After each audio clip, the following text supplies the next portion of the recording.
Welcome to Penrose Learning, where we make understanding easy.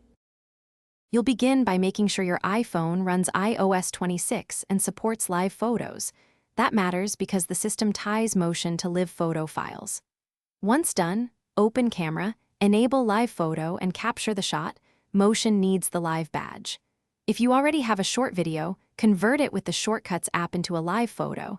This creates the exact format iOS expects. Make sure storage is available, because high-resolution live photos take more space. Then move to the next step.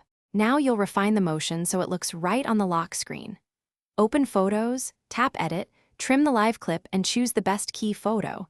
That determines the still frame when not animating. Use cropping and stabilization to center movement, because iOS crops for full-screen wallpapers.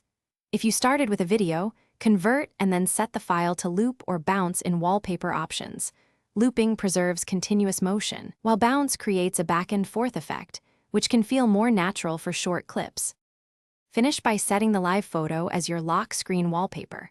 Go to Settings, Wallpaper, Add New Wallpaper, choose Live Photo, then adjust scale and position before tapping Set to Lock Screen.